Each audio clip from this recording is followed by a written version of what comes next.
ڕۆژتان باش بینەران و بیسەرانی کوردستان 24 پرۆگرامی ڕۆژ باش ئەم ڕۆژ بە وزەیەکی زۆرەوە هاتمۆلاتان تا ڕۆژەکەتان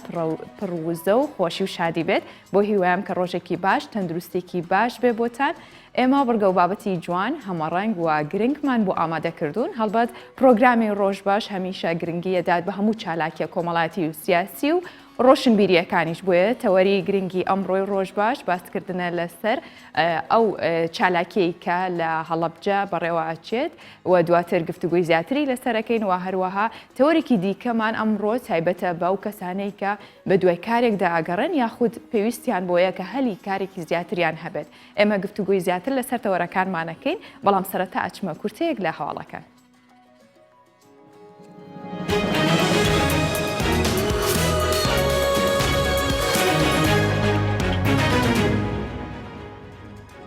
ئەمڕۆ وەزیری دارایی و ئابووری حکوومەتی هەرێمی کوردستان دەچێتە پەرلەمان بە گوێرەی زانیاریەکانی کوردستان 24 ئەمڕۆ ئاوات شێخ جەناب وەزیری دارایی ئابووری حکوومەتی هەرێمی کوردستان دەچێتە پەرلەمان و لەگەڵ لیژنەی دارایی و ئابووری پەرلەمانی کوردستان کۆ دەبێتەوە لە کۆبوونەوەکەدا پرسی دابەشکردنی موچەی فەرمانبەران و بڕیاری وەزارەتی دارایی بۆ دابەشکردنی موچەی مانگی ئەیلول وە گونجاندنی خشتەی موچە لەگەڵ حکوومەتی فیدراڵ تاوی توێ دەکرێن.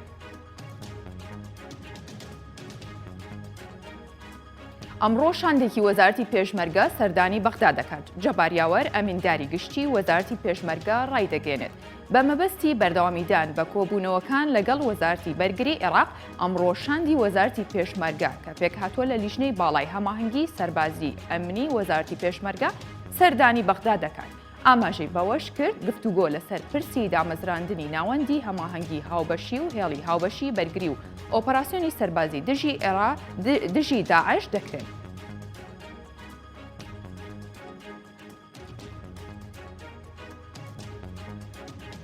سەرۆکوەزیرانی عێراق پلانی چاکسازی پێشکەش بە لایەنەکان کرد. مستەفا کازمی سەرۆکوەزیرانی عێراق لە تویتێکدا لە هەژماری تایبەتی خۆی نووسیوێتی بەرەنگاربوونەوەی قەیرانی ئابووری ئاسان نییە و پێویستی بە چاکسازی ڕاستەقینە و پلانی درێژخایەن و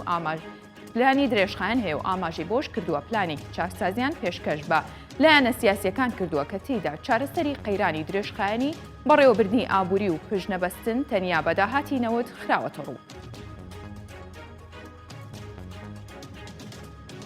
خانەنشینانی ئەمریکا زۆرترین پارە بە کەمپینی بانگەشەی ترامپ دەبەخشن. بڕیارە ڕۆژی سێی مانگی داهاتوو هەڵبژاردننی سەرۆکایەتی ئەمریکا بەڕێوە بچێت. کۆکردنەوەی کۆمەکی داراییش بەشێکە لە ڕکابەریەکان و تا ئێستا نزیکەی 709 میلیۆن دلار پێشکەش بە کەمپینی هەڵبژاردننی جۆ بایدن کراوە. لە بەرامبەردا 595 میلیۆن دلار پێشکەش بە کەمپینی بانگەشەی ترامپ کراوە. بەڵام گروپە سیاسیەکان زۆرترین هاوکاری داراییان پێشکەش بە جۆ بایدن کردووە و خانەنشینان زۆرترین هاوکاریان پێشکەش بە کەمپینی ترامپ کردووە. قەیرانی دابینکردنی بۆق لە چێشتخانەکانی فەڕەنسا سەری هەڵدا. بە گوێرەی داتاکانی دامەزراوەی دڵنیایی خۆراکی فەڕەنسا ساڵانە هاوڵاتیانی ئەو وڵاتە 4,000 تۆن ڕانی بۆق دەخۆن. بەڵام ئێستا بەهۆی زۆری خواست لەسەری کێڵگەکانی بەخێوکردنی بۆق ناتوانن پێداویستی چێشتخانەکان پڕ بکەنەوە و قەیرانی ئەو خواردنە سەری هەڵداوە. هەر بەپێی ئاماری دامەزراوەی خۆراکی فەڕەنسا تەنیا لە باشووری ئەو وڵاتە 100,000 بۆق بەخێو دەکرێت بەڵام پێداویستی ناوخۆ پڕ ناکاتەوە.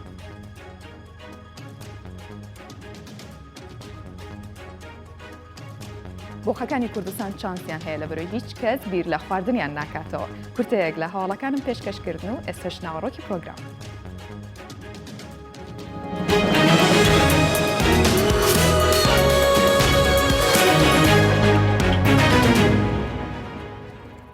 بازارێکی کۆنی میلی تایبەت بە فرۆشتنی بەرهەمە کشتتوکاڵیەکان لە ئاکرێ هەیە بە بازاری بەردیواری قشڵێ ناسراوە. ڕۆژانە لە ناو ئەم بازارەدا جوتیارانی ئاکرێ کۆبنەوە و بەرهەمەکانیان نەفرۆشن. کڕیارانیش گومانیان لە جۆر و باشی بەرهەمەکان نییە چونکە هەمویان بەرهەمی خۆماڵی سنوورەکەن و بازاری بەردیواری قشڵێ لە ئاکرێ بازارێکی وەرزیە چونکە پەیوەستە بە پێگەشتنی بەرهەمە کشتتوکاڵەکانی ئەو دەڤەرە.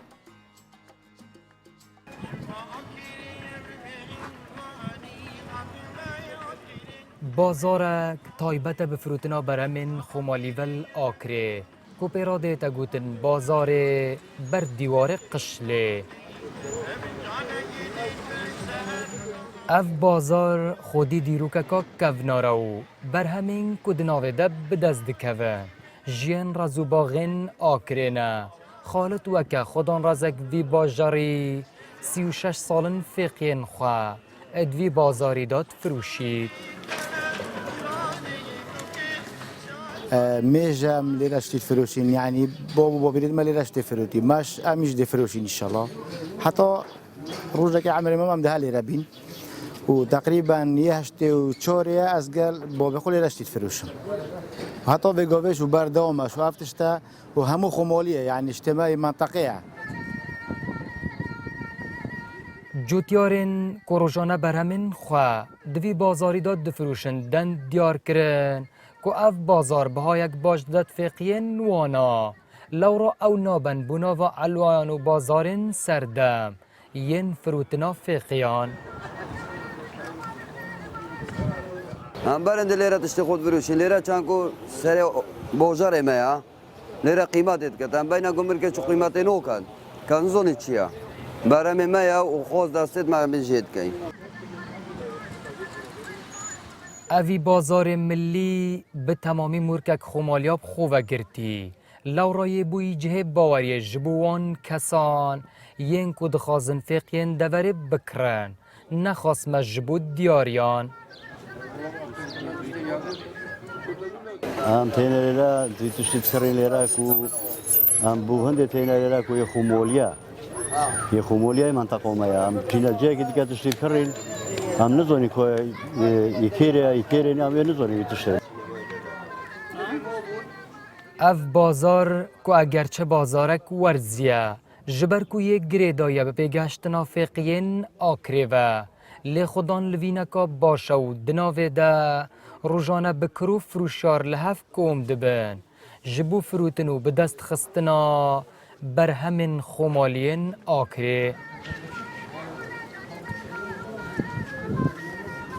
آری حسین کردستان 24 آکری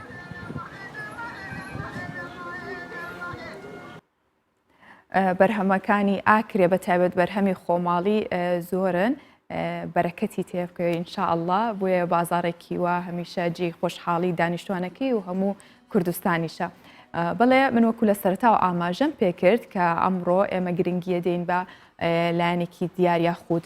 کە زۆربەی گەنجان بە تایبەت هەموو کەسێک بەڵام بە تایبەت گەنجان لە هەوڵیەوەدان کە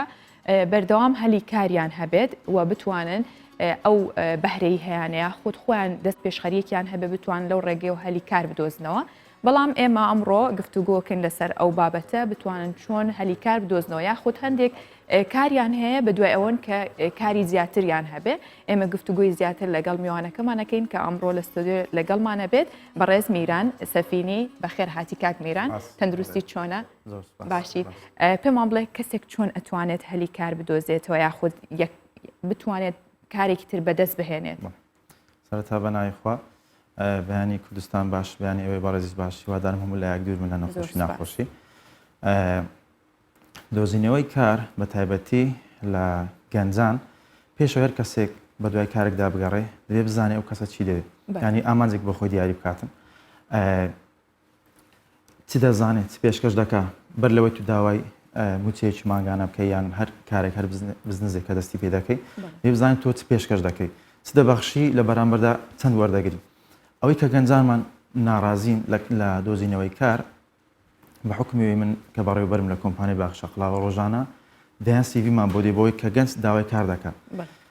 تەماشا دەکەین ئەو سیڤیانێک ئێمە دەیبەخشین بە گەنج بە خەڵک بە تایبەتی کە ڕێنجێکماندانەوە لە 20 بۆ 30 ساڵێک دامانناوە زیاتر کە دەمانوێت زمان بزانێ باشە شارەزایی هەبێتن چەند نقاتێکماندانەوە بۆی کە ئەو سیڤیانە وەربگرین خەڵکێک هەیە وەکو بڵێ گاڵتەی پێدێ دەڵێت جەگەرم ئەو ماسەفاتەم هەبایە خەریج بامە و زمانم بزانی بە ئەوەندا خیبرەیم هەبایە دەبوومە ئەنشتاین بە $10,000 ماگانە کارم نەدەکرد کەچی لە بەرامبەردا گەنج هەیە بە خۆبەخش دێ کار دەکات ئەو گەنجانێک کە بە خۆبەخش کار دەکەن لە هەر پرۆژەیەک لە هەر کۆمپانیایەک ئەوانە ناجحتر دەمن لە مستەقبەل چۆن کە تو هەدەفەکت هەبوو خۆت بناسیێنی لەو کۆمپانیایە ئیش فترێک ئیشێک لێ وەردەگری وەکو مەسئولیەتێک ناگاتە دوو مانگ دەیان ئۆفرد بۆ دێ ئۆفەری حقیقی کە ئەتوو کار بکەی لە شوێنە کێشەکەی گەنجان ئەو نقطەیە بەر لەوەی ئیش بکەن داوای ڕاتب دەکەن داوای پارە دەکەن بە قەنەعاتی من ئەو خیبرەی کە من هەمە چەند ساڵە لە کارکردن ئەو بکە لە هەر شوێنێک بتوێ ئیش بکەی جێ دەست دیار بێ جاری یەکەم نابێت تۆ باسی پارە بکەی ئەو بەهرەیە ئەو توانێت هەتە پێشکەشی بکە دوای ئەو بەخۆی ئەو پارێکە لە مێشکدا دڵنیام زیاتر شوەری دەگری باشە کاک میران زۆرێک لە گەنجان گلەیەواکەن کە لە هەرێمی کوردستان هەلی کار نییە ئایا بەو شێوەیە یاخود کار کەمە یان خۆیان ئارەزووی کارکردنیان کەمە من پێم وانە کە لە کوردستان کار نەبێ کەمە ڕاستە لەوانەیە هەلی کارکەم بێ بەڵام ئەی دەیان گەنجی عەرەب دەیان گەنجی بەنگلادیشی لە هەرچی قەومیاتی جیهانی هەیە لە کوردستان وا کار دەکەن ئەوان چۆن کار دەدۆزنەوە کەواتە من خەڵکی ئەو شارە بم لێرە نەتوانم کار بدۆزمەوە کەسێکیش دوو قارە لە من دوور هاتی لێرە کار دەکاتن ئەو چۆن کار دۆزێت ئەوان کارە دۆزنەوە بەداخەوە گەنجی خۆمان بە پارێکی کەم رازی نییە لە بەرامبەردا شتێکی کەم پێشکەش دەکات داوای پارێکی زۆر دەکات چەند مەساریفێکی زیاد ڕۆژانە لەسەر خۆی زیاد دەکات بەبێ ئەوەی کاری بۆ بکات ینی گەنجی وا هەیە حەزی بە سیارێکی چاکە حەزی بە شوێنێکی چاکە بەڵام هەوڵی بۆ نەداوە هەر بە هیوا ئاوات حەز دەکە هەی بێ بەڵام چ خەتوەکەت هاویشتە بۆی ئەو شتانێک کە پێویستە یان هیوایەتە بەدەستی بێنی گەنجی وا هەبووە بە $300 مانگانە کاری نەکردێ دانیشتێ چەند مانگ 6 مانگ لە ماڵ دانیشتە بێ بێکار باشە لە بەرامبەردا گەنجێک هاتووە کە عەرەبە ڕاستە مەسئولیەتی کەمتر لەسەر بۆ یان بەنگلادیشێک بووە دەنگ بە $200 کاری کردەوە بەڵام ئەمن شخصی خۆم ئێستا لە کۆمپانیەکانی خۆمان هیچ کەسێکی بیانیمان لەگەڵ نیە هەمووی کوردە و سەتان و شێر خەڵکی هەولێرەکە لەبەری کۆمپانیەکانمان لە هەولێرە گەنج بەو پارەکەمە کار ناکە جاریەکەم ئیلا ئەو کەسانە کە لە داهاتوو کەسانی سەرکەوتویان لە دەردەچێت بە پارێکی زۆر کەم دێن کار دەکەن چەند مانگێک دوای ئەوە کە جێدەستیان دیار بوو بەرپرسارەتیان کەتە سەر منیش ناتوانم بەڕێیان بکەم ناتوانم ئەو ڕاتبێک کە هەیەە کە زۆر کەمە ناتوانم بۆیان زیاد نەکەم ئیدی ئەو کەسە دەبێت شتێکی وا ببەخشێ ئیدی خۆی لە کتێبی باوکی دەوڵەمەند باوکی هەژار وابزانم باز دەکە ڕۆبەرتە کێساکی کە دەڵێ بۆ پارە کار مەکە وا بکە پارە کارت بۆ بکە ئەو نقطەیە کە گەنجانیمە زۆربەی زۆری کە هەڵی کاریان دەست ناکەوێت گەنجانن یاخود نەبوونی هەلی کارە بەگەنجانی کورد یاخود ئەو چانسە زۆرەی کە دراوە بە کەسانی بیانی من دەیگەڕێنمە بۆ گەنجان چۆن مەسەلەن ئەو گەنجانی خۆمان کە لێرە کاری دەست ناکەوی هەر ئەو گەنجە دەڕواتە هەندەران وایە لەوێ گەنجی وا هەیە دەیناسم 8 ساعت کار دەکات کەچی ئەو کاتێک کە لێرە بووە 6 ساعت زیاتر کاری نەکردو لەو 6 ساعتێکی کاریش کردو لاوانی 2 ساعتی بەس بە مۆبایل و بە سەرقاڵکردن کاتەکەی بەسەر بدوێت ئەوە کێشەکەی نییە کە دەڕوا لە شوێنێک ئیجبار دەبێت بۆ کارکردن کار دەکات بەڵام لێرە ئیجبار نییە باشە زۆر جار گلەی ئەوەکەن کاڵەن ئەچین سیڤە بین یاخود ئەمانە بە دوێ هەلی کارە بگەڕین هەر کەرتی تایبەت بە گشتی داوای زمان یاخود زانینی زمانێک زیاترەکەن ئەما بێتە هۆیەوەی کە چانسیە و گەنجە بۆ ئەو کارە کەمتر بێتەوە لە کاتی کەرەنتین ئەو چەمانگە باشترین کار بوو بۆ من باشان یەک لە هیوایەتەکانم ئەو بدەم گۆگە تەمان بگەڕێتەوە ئەو کاتێک کە لە گەنجاتی بڵێن لە هەرزەکاری هەم بوو کە بە فیرۆمدا خۆزگا بگەڕابەوە 2 زمانی زیاتر خۆم فێر کردبە ئێستا نزیکە 5 زمان دەزانم ئەو کاتی دەمگو بزانی بە ئێستا زۆر چاکتر دەمیان ئەو زمانانە کە دەیزانم ئەکادیمی نیە لەوانە بم کرد بە ئەکادیمی ئەو فترێک کەرەنتینەی هەم ئینگلیزیەکەی خۆم بەخۆت کردەوە عەرەبێکی خۆم بەخۆت کردەوە هەم چەندین کتێب خوێندەوە بەڵام دەیان گەنج کە لە نزیکی خۆم بووە هەموو کاتەکانی بە پۆبجی و بە یاری و بەشتی زۆر بێسوود بەسەر بردووە هیچی نەکردویانی کە سیڤی خۆی پێداوڵەمەند کاتن هەر گەنجێک پێشەوەی کار بدۆزێتەوە دەبی سیڤی خۆی باشکە چۆن مەسەلەن زمان نازانی زمانێک زیاد دەکەم 6 مانگ ساڵی گەنجی وای بێکارە ئەو کاتە بۆ بە فێڕۆ دەدا خۆ ئەگەر زمانێک فێر بێ ئێستاکەش لەخوا بە زیاد بێ یوتیوب زۆر چاکترە لەو دەورەی کە خەڵک دەڕواتن بەشداری تێدا دەکە ینی بە ڕێگایەک نە بە دەیان ڕێگا بە سەدان ڕێگا هەیە بەڵکو کە دەتوانی فێری هەر زمانێک بی بتەوێت نەک فێری بوونی زمان گەشەپێدانی مرۆیی ینی منچینەکانی بزنس هەر کەسێک دەوێت کاری لەسەر بکاتن چەندین کتێبێک کە ناتوانانی کتێب بخوێنیەوە بڕۆ لە یوتیوب کورتکراوی ئەو کتێبە هەیە باشە کورتکراوی ئەو کتێبە هەیە لە جیاتی تو یەکمان خەریکی کتێبێکی بیلەوانەی لێ تێنەگەی بە 5 دقه بۆ 10 دقه کورتکراوی کتێبێک دەتوانانی ئەو کورتکراوی بخوێنیەوە باشە بە تەواوەتی لەو کتێبە دەگەی ئەو استفادەی خۆش دەکرد گەنج کەسیوی خۆی بەهێز کرد بە زیادبوونی لوغە بۆ خوێندنەوەی ئەو کتێبانە وەرگرتنی خول کە ئێستا ماشەڵڵا مانگ نییە چەند خولێک نەبینی لە فەیسبوک ڕێکلامیان بۆ دەکرێتن هەر چۆنێک بێ ئەو خولە کە بەشداریت کرد شتێک هەر فێر دەبی من خۆم بەشدارێک لە خولەکانم کرد خولێکی HR بوو بەڵێ زۆر زۆر زۆر زۆر سەرەتایی بۆ من خولەکە ینی لە بەرەوەی من 7 ساڵ پێشێستا بە پراکتیک هەموو شتەکانم بڕی بوو کە خولەکەم دیت زۆر زۆر لە بۆم شتێکی نوێ بوو تا مامۆستایەکەش تەڵەبەکانش گوتیان ئەمە داوا لێبوردن دەکەین زۆر لە ئاستی ئێوە نزمترە ئەو دەورە ئەو خولە بەڵام بە پێچاوانەوە من زۆر زۆر ئیستفادەم لێ کرد ینی دەیان شت هەبوو کە لە کاری خۆم کردومە زۆر گرنگی پێ نەداوە لەوێ هەمان شت هەبوو باسی دەکردەوە کە گرینگە هەندێک داتای دەدا من فقط لە شتێکی زۆر کەم ئیستفادەم لێ کرد بەڵام پێم خەسار نەبوو باشە لەگەڵ ئەوەیە کاکمیران زۆر جار ئەگەر گەنجەکە خاوەنی ئەوە بوو کە زمانێک یاخود زیاتر بزانێ بەڵام لەگەڵەوە ئێوە نەتان کردووە بە مەرجێک یاخود کاتی مقابلەکردن گرنگ بێ ئەو کەسە کوردێکی باش بزانێ یاخود ناتق بێ لە قسەکردنە بە پێی شوێنی کارەکەی خۆی لە هەر کۆمپانیایەک ئەو کۆمپانیای گەورە بێ دەبێت لین چێ بێ لەگەڵ چەندی کۆمپانیای تر باشە لەگەڵ چەندین خەڵک بۆ نمونە ئێستا کوردستانی ئێمە بە تایبەتی هەولێر هەموو پلانێک ئەوەیە کە بتانن زۆرترین خەڵکانی بیانی پەلچێکی کوردستان بکەن بۆی ئیسtismار بۆ بەرهێنا لێرە زیاد بکە ئەگەر تەماشای دووبەی بکەیت زمانی عەرەبی لەوێ دووەمە کە وڵاتێکی عەرەبیش وایە زمانی ئینگلیزی لەوێ یەکەمە ینی خەڵکە عەرەبەکەیش هەر بە ئینگلیزی قسە دەکە تەماشای تورکیا بکە ینی ئەو ئیسtisماری کە لە بواری خانوبەرە لە تورکیا کرا ئەو غەڵەتە بوو کە ئەمە لێرە کردمان لە ساڵی 2012 کە خەڵکی عەرەبمان لێرە بەدەرنا خەڵکی ئەزنەبیمان لێرەوە دەرنا ئەوە هەموو ڕۆیشتە تورکیا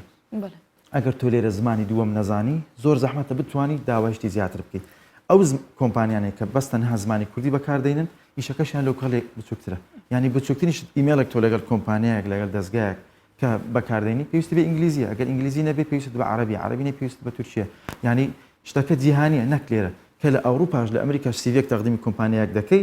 نووسراوە چەند زمان دەزانی نییە هیچ کاتێک ینی زۆر زۆر بە دەگمان ئەو کۆمپانیای بەخۆی کۆمپانیایکی لۆکەڵی چاک بێ مثلەن داهاتەکەی باش بێ چەند کەسێکی نزیک لە خۆی مستەفیدی یەکەم دەبی ئەگەر سیڤەکەی باش نەبێت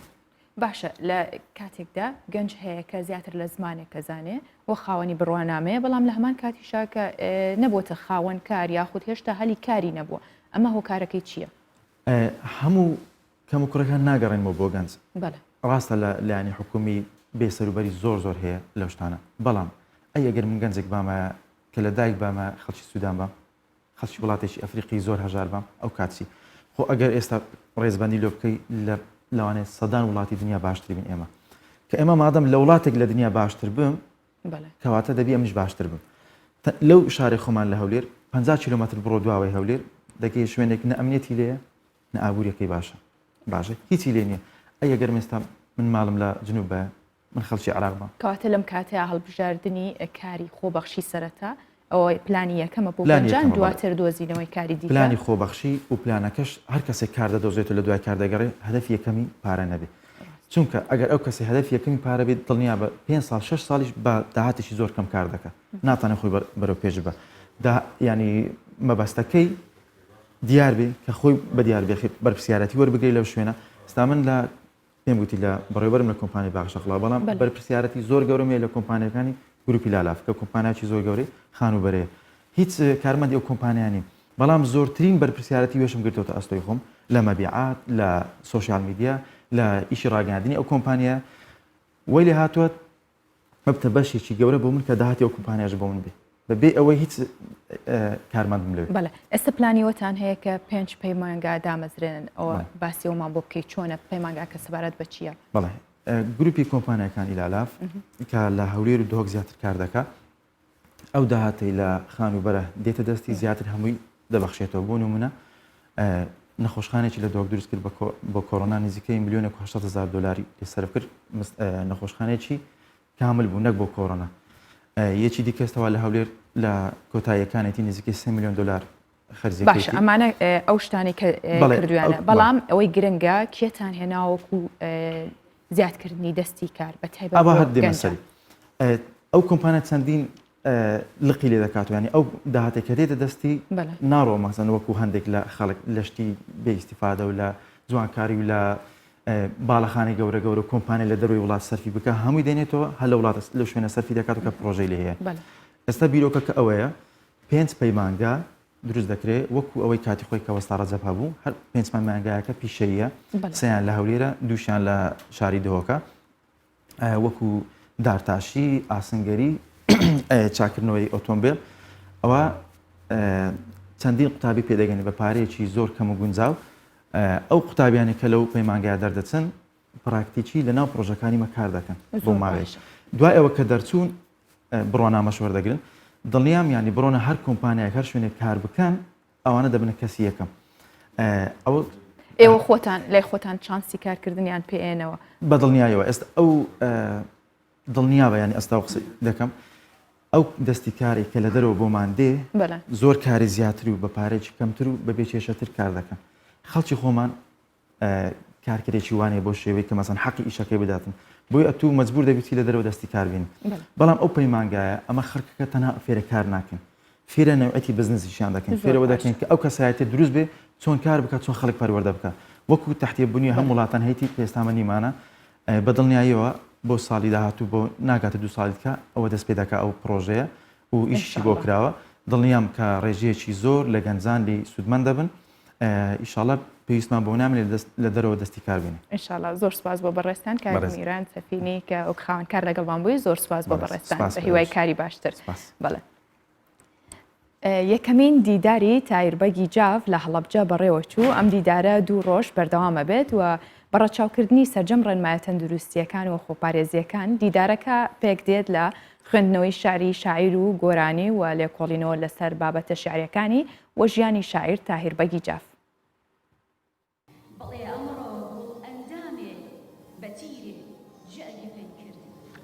یەکەمین دیداری تایربەگی جاف لە هەڵەبجە بەڕێوەچوو کە تێیدا خوێندنەوەی شیعری شاعیر تاهیربەگی جاف و گۆرانی و لێکۆڵینەوەی بابەتیانە لەسەر ژیانی شاعیر گرنگترین بابەتی دیدارەکە بوون. شعرەکانی تایربەگی جاف لە سەرەتاییەکانی سەدەی 20ەمان نووسرا و تەمەنی کەم بووە زیاتر لە دەوری عەشق و جوانی و خۆشەویستی و سروشتی جوانی کوردستان ئەسوڕێنەوە ئەوانەی تا ئەمڕۆکە پێشکەش کراوە توانیوێتی حەقی بەشێکی شعرەکان و دیوانی تایربەگی جافدا و توێژەران بتوانن کە لێکۆڵینەوەی زانستی و قسەی زانستی وەکو پێویست لەسەر شعرەکان و ئەدەبیاتی تایربەگی جافکەن و هیواداریشین بە تایبەتی ناوەندە ڕۆشنبیریەکان ئەدەبیەکان زانکۆکان ناوەندە ئەکادیمیەکان گرنگی زیاتر بە شاعران بدەن بە تایربەگی جاف ئەحمەد موختار جاف و هەموو شاعرانی تر کە تا ئێستا ئەتوانین بڵێن کەمترین لێکۆڵینەوەی زانستی و ئەکادیمیان لەسەر کراوە. ئەو دیدەی سەیوان پڕخومار نەدید. دیداری شازادەی عەرشی عاشق لە سەردەمی پەتای کۆرۆنادا بەڕێوەچوو بەڵام سەرجەم ڕێنمایە تەندروستیەکان لە دیدارەکەدا ڕەچاو کرابوون. پێشتر چەندین دیداری دیکەی شاعران لە هەڵەبجە ئەنجام دراوە بەڵام یەکەمین دیدارە کە بۆ تاهیربەگی جاف لە پارێزگای هەڵەبجە ئەنجام بدرێت. دیارە تایربەگ یەکێکە لە شاعیرە هەرە دیارەکانی کوردستان و لە بنەماڵەی جاف و تا ئێستا دیدار لەوە چ بۆ ئەحمەد موختار جاف زیاتر کرابێ و عادلی خانی بژناسرای بەڵام تایربەگ تا ئێستەوە ئێمە بزانین دیدارێکی باش یان تایبەتی بۆ نەکرابوو وێ بە ئەرکی خۆمانوانزانی لە پارێزگای هەڵەبجەم دیدارە بکرێ تا ئەو شاعرانەی تایربەگ لە مێژووی بمێننەوە و بتوانین بە زیندوێتی ئەو شعرانەی تایربەگ بەرزڕایگیرە و نەوەی نوێ ئێستش لە بەشدارن لە زوربەی مناقەشەکانە کە لێرە حزوریانەیە. دیدارەکە ماوەی 2 ڕۆژ دەخایەنێت و 8 لێکۆڵەر بەشداریان کردووە کە لێکۆڵینەوەیان لە ژیان و شیعر و کەسایەتی تاهیربەگی جاف کردووە. تاهیربەگی جاف لە ساڵی 1878 لە شاری هەڵەبجە لەدایک بووە. لە ساڵی 1970 کۆچی دوایی کردووە و خاوەنی یەک دیوان بووە. ئەو دیوانەش 3 جار چاپ کراوە. ئەڤیناتا کوردستان 24 هەڵەبجە.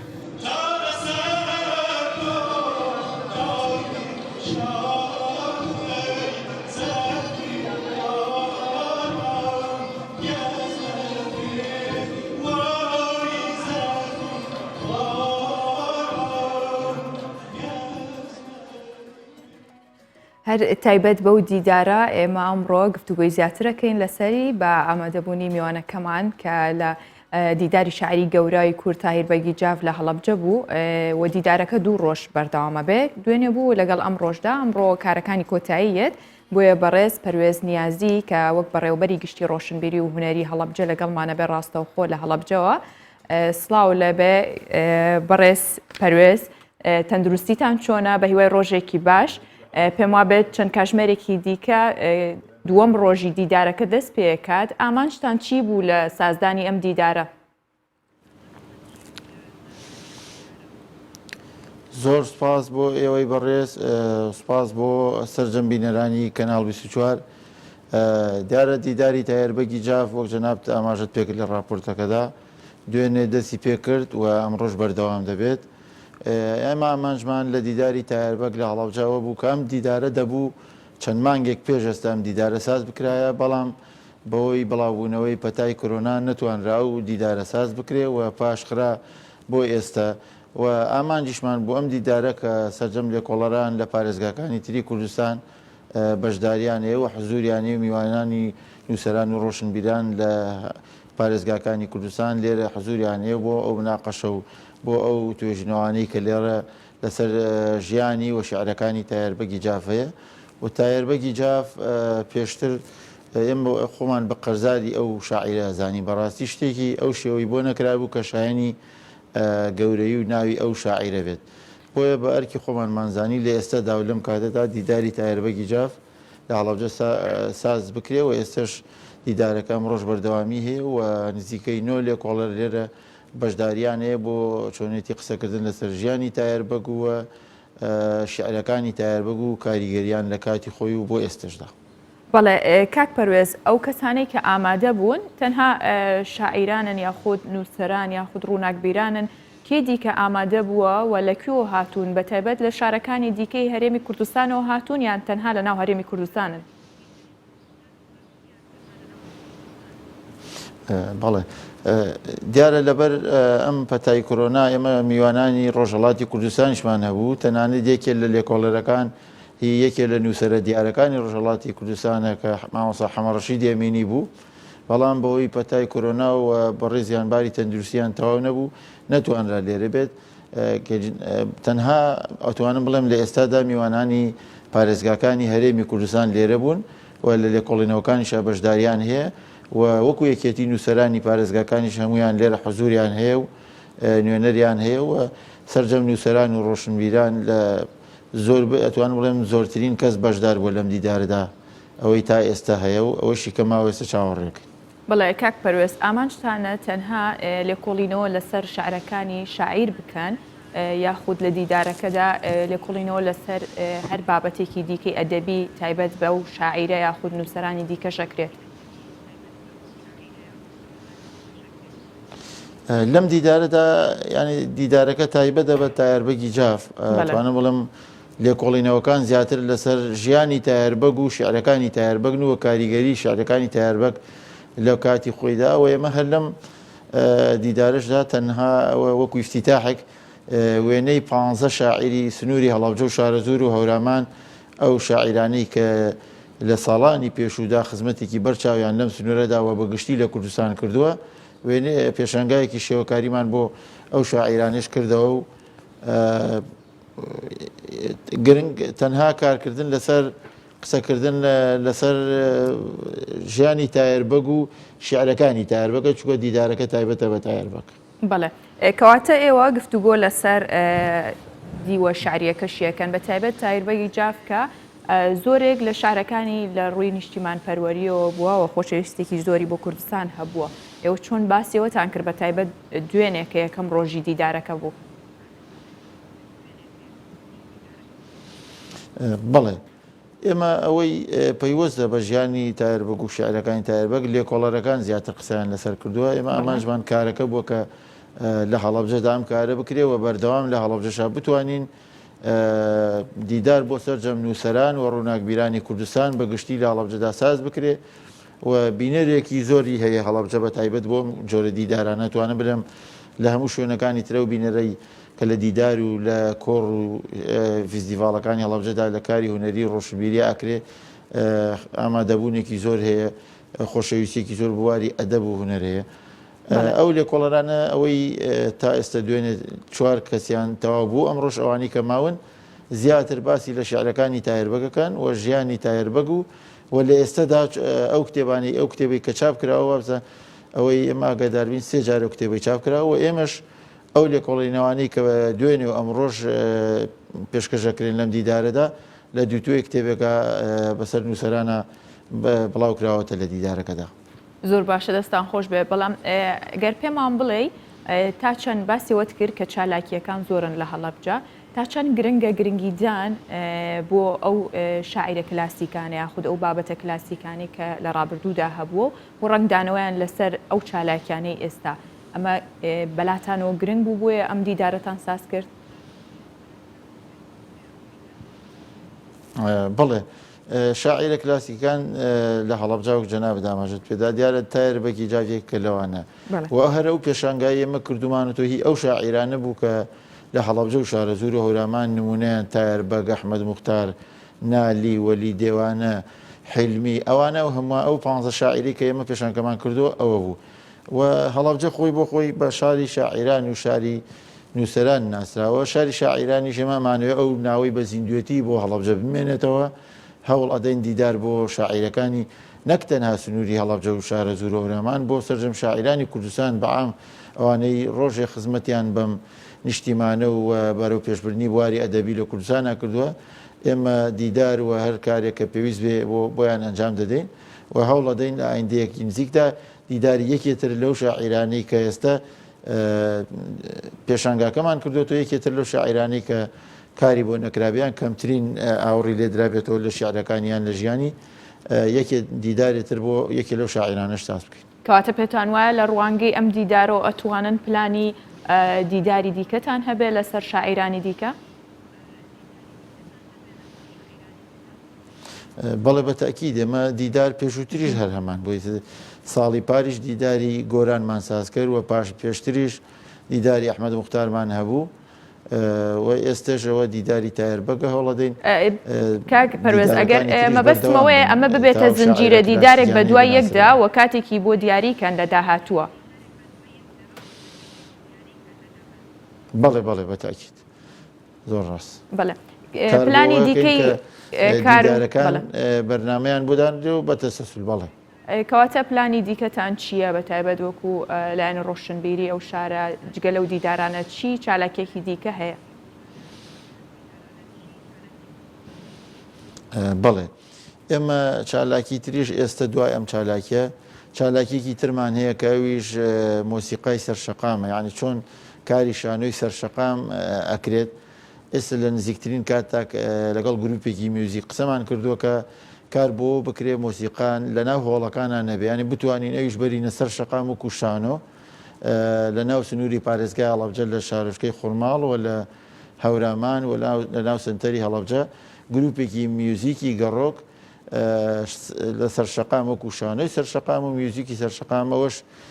لەگەڵ هاوڵاتیاندا کە لەم زروفەدام نەخۆشیە لە ناوە هەیە بتوانین خەندەیە بۆ سەرلێوی هاوڵاتیان بە تایبەت بگەڕێنەوە کار و چالاکیەکانی ئێمەش بەردەوام دەبێەوە لە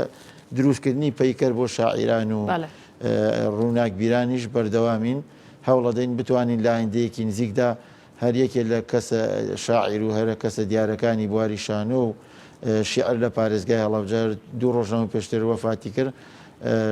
نووسەری ناودار و شاعری ناودار عین شەونم بوو هەوڵەدەین لە نزیکترین کاتدا پەیکەرێکیش بۆ ئەو شاعیرە یان ئەو کەسە کە توانم بڵێن بناغی شانۆ لە هەڵەبجەدا لە سەردەستی ئەوە بوو بۆ ئەو کەسە دیارەش دروست بکرێت. بەڵێ زۆر سپاس بۆ بەڕێستان کاک پەروێز نیازی کە وەک بەڕێوەبەری گشتی ڕۆشنبیری و هوەری هەڵەبجە لەگەڵمان بووی زۆر سپاس بۆ بەڕێستان بە هیوای سەرکەوتن و کاری باشتر و جوانتر دەستان خۆش بێت دووبارە. بەڵێ هەر سەبارەت بە کتێب و ڕووناکبیری و خوێندنەوە ئێمە بابەتێکی دیکەمان ئامادەیە کە ئەویش ئەوەیە کە ئەمڕۆ 76 ساڵ بەسەر دامەزراندنی کتێبخانی گشتی سلێمانیدا تێدەپەڕێت ئەو کتێبخانەیە لە سەردەستی پیرەمێردی شاعیر دامەزرا کە نزیکەی سەدەیەک خزمەتی بە خوێنەرانی کردووە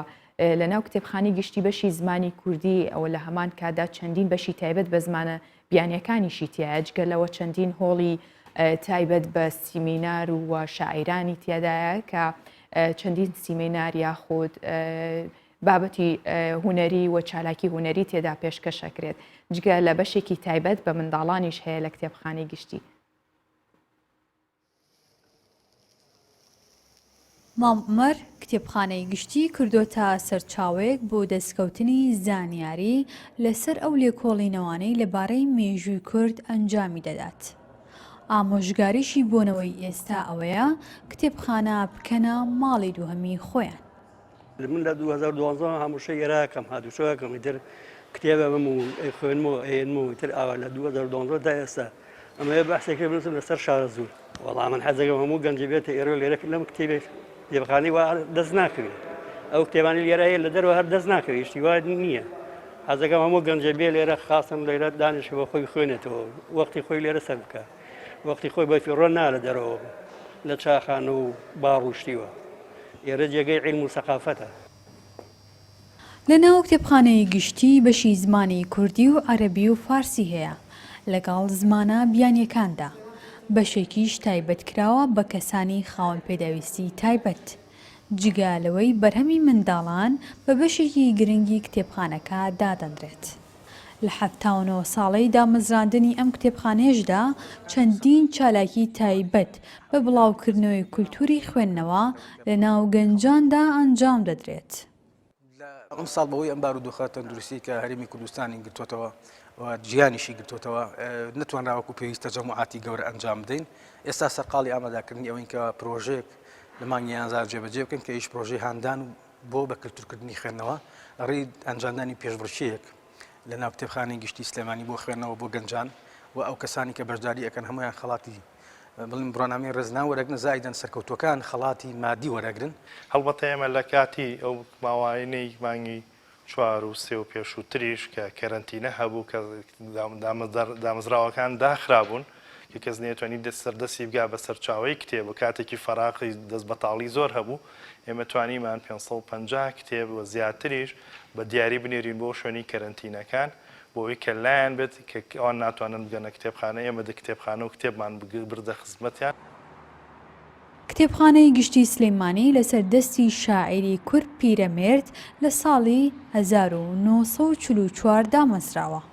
بە میراتێکی گەورەی ڕۆشنبیران و ڕووناکبیران و نووسەران و خەمخۆرانی میلەتی کورد دادەنرێت.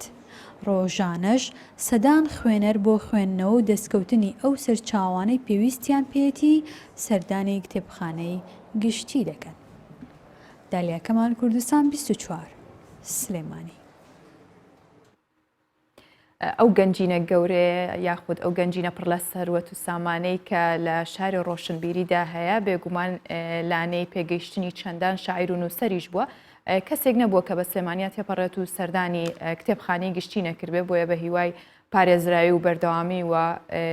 ئینشاءالله و خەزێنەیە هەمیشە بمێنێ و پارێزراو بێت. ئێستش بابەیەکەوە ڕەوشی کەشوهەوای شارەکانی کوردستان ببینین.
بۆ زانینی ڕەوشی یاخود بارودۆخی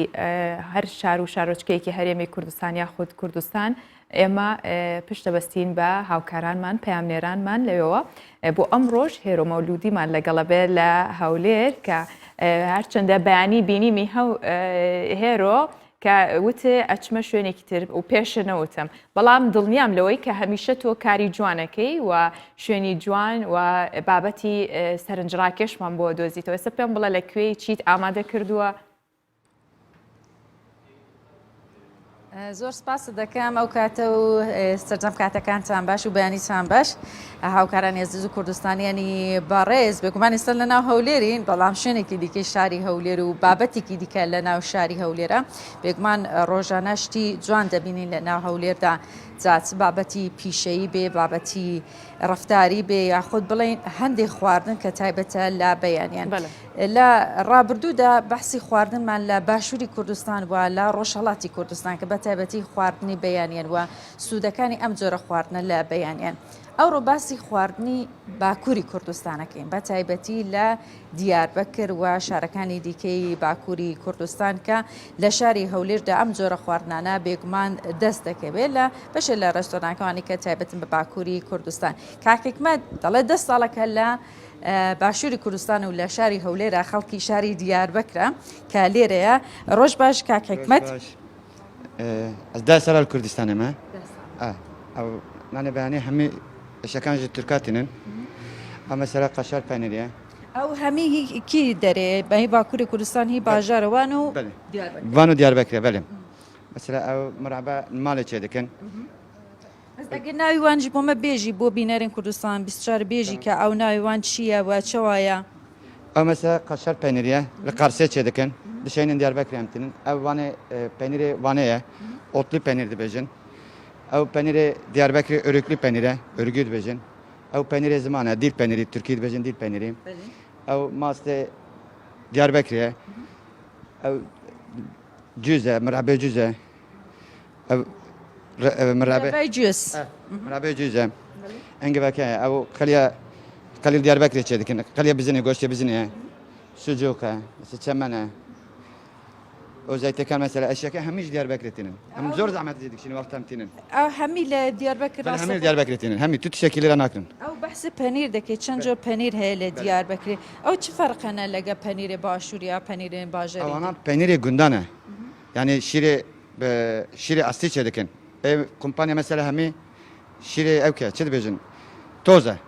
ئەوانە شیرێ ئەسلی ئەسلیە یانێ گوندە هەمی گوندە مەسەلا ئەوانە هەمی گوندانە مەسەلا خواردنێ بەیانی چقاس باشە بۆ مرۆڤێن ئەگەر ئەو بەتایبەت کی ژەنگەلێکی باشە هەمی باشن ینی هەمی دەرەجەیەکن چاوا بێژم یان لە کوردستانێ تاری مارکێتێ تو تامەکیەوە نابینێ ئەمە ڕابەمە ماڵێنە ینی لە ماڵێ دروستکن شینن دکانە ئەمجێ دکرنتینن ینی دەبێژە هەنگوینێ باکوور هەنگوینێ وان و دیاربەکر ئەنگی بێ شرناخێ زۆر جوانە شرناخێ سیرتێ ینی ئەو ئەنگی باس مەسەلا ئەنگی بێ سیرتێ ئەسلیە شکرتێدا نییە چەمەە یان ئەم زۆر وەختە شێتین ئەم زۆر زەحمەتی دکشینن زۆر باشینە چێشن ئەو نان چاوە چێتکەن نانی بەش جیازێنی فەرقانە لەگەڵ باشوور ڕاستە نانێمە مەسە وەستەکەمە هەمی دیاربەکرینە ئەو نانێ لاواش دەبێژن بە تورکی جوز لەسەرە فستقە و کونجی لەسەرە یانی نانێمە زۆر تایبەتەن هەولێری تشێکیەوە نیە ئەو خەڵکێن باشوور دێن جەم وە بۆ ئەو خواردنێ خەڵکی باشووری تێنێ خەڵکی هەولێری تێنێ ینی گەلێک مەمنون دەبن زۆر بەتامە ji destê me çi were pêwîst be malîkarî wan bikin ji bo tame dabêwan. Tejwekû Bakuriyê çi xwarinê başûr hez dike yanî nûke li Hewlêrî 10 sala çi xwarinekî hez dike? Tu xwarinê wan nexwardiye yanî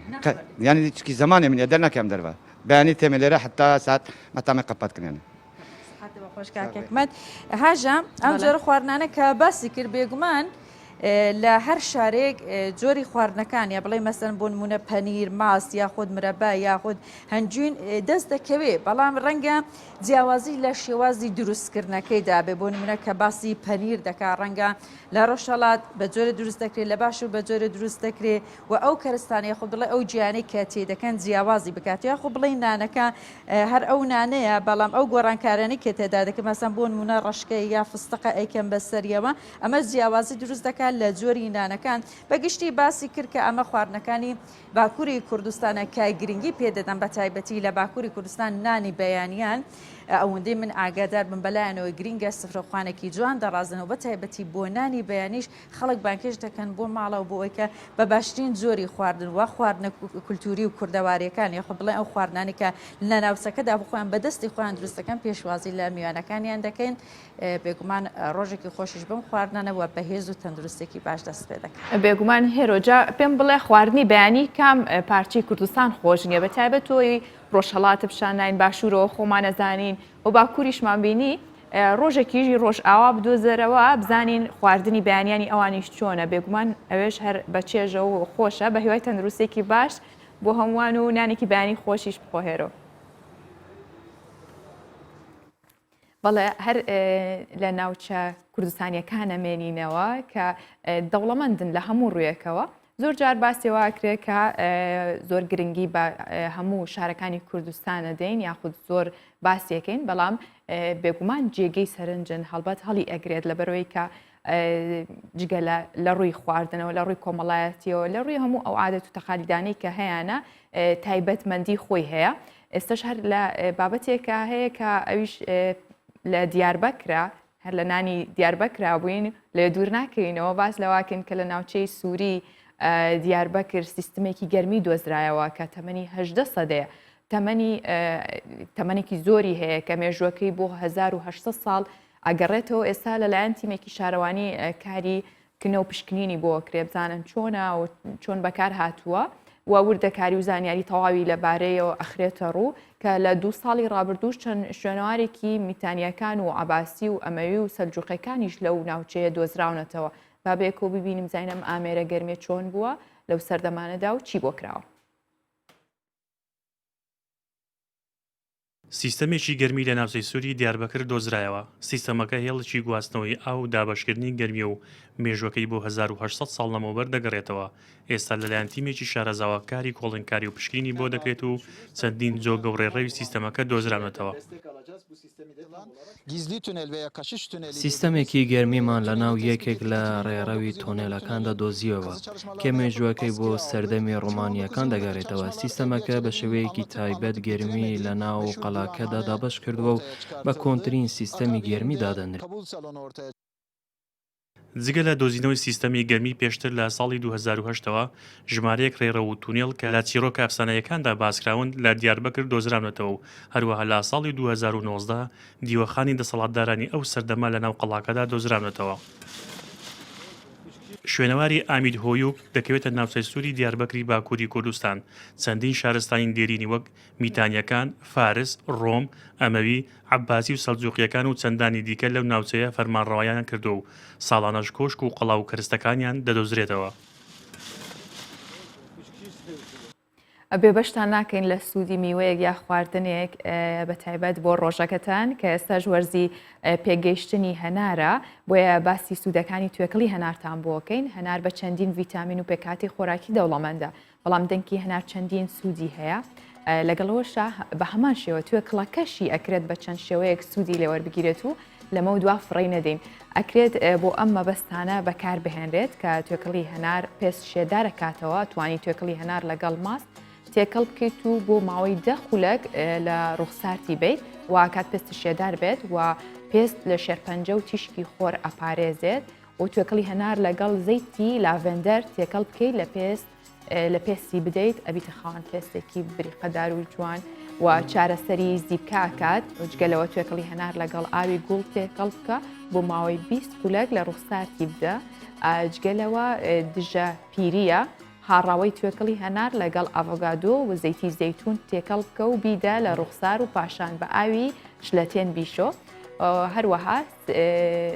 سکرەبی پێست دەکات کە ئێمە زۆر چار لە ڕێگەی ئەو پەیزۆشان و یاخود ئەو مادانی کە پێستمانی پێپاکەینەوە بەڵامەوە تا خۆی توێکڵی هەنار سروشتیەوە توانین ئەو سکرەبەی پێ بکەیت کە توێکڵەکەی لەگەڵ شەکری قاوەیی تێکەڵ بکە و مەساجێکی باشی پێ بکە و دواتر بە ئاوی شلەتێن بیشۆ جگەلەوەش خواردنی توێکڵی هەنار ئەمەشی بۆ زیاد بکەین کە بۆ نەخۆشی شەکرە و بۆ چەندین نەخۆشی گەجە بە سوودە و ئەتوانین سوودێکی لێ ببینین کە سوودەکانی زۆر سەرسوڕهێنەرن بە هیوای تەندروستێکی باش و ڕۆژێکی باش بۆ هەمووان بڕگە و بابەتەکانی ڕۆژ باشم پێشکەشکردن هەر شاد بن.